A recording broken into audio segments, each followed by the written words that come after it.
We continue our reading of From the Heart, a daily devotional by author Ellen G. White.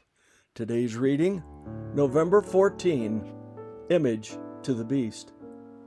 Telling those who dwell on the earth to make an image to the beast, who was wounded by the sword and lived. Revelation 13:14. The change of the Sabbath is a sign or mark of the authority of the Romish Church.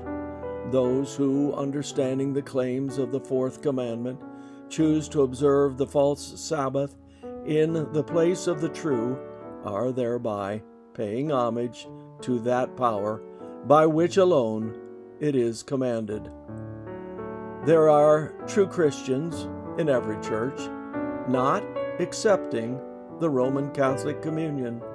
None are condemned until they have had the light and have seen the obligation of the fourth commandment.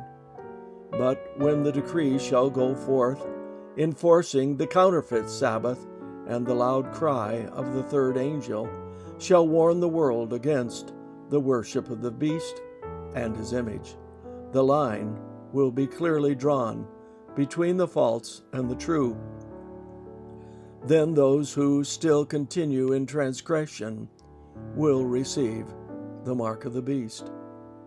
With rapid steps, we are approaching this period when Protestant churches shall unite with the secular power in sustaining a false religion, for opposing which their ancestors endured the fiercest persecution.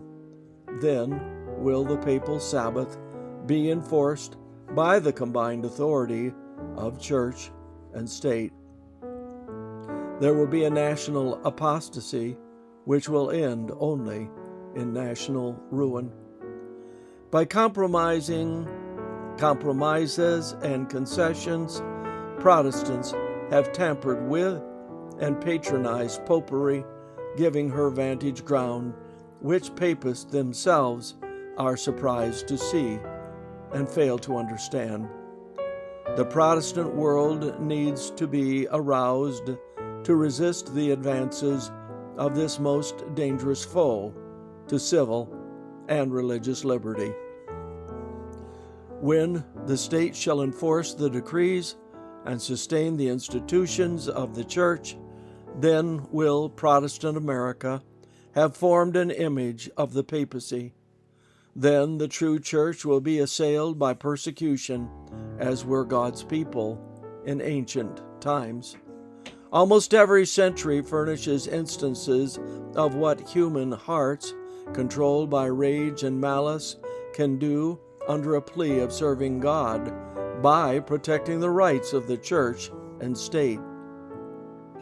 The Protestant churches that have followed in the steps of Rome by forming alliances with worldly powers have manifested a similar desire to restrict liberty of conscience. How many nonconformist ministers have suffered under the power of the Church of England? Persecution always follows a restriction of religious liberty on the part of secular governments. Signs of the Times, November 8, 1899. This concludes our reading today of From the Heart. Build my life.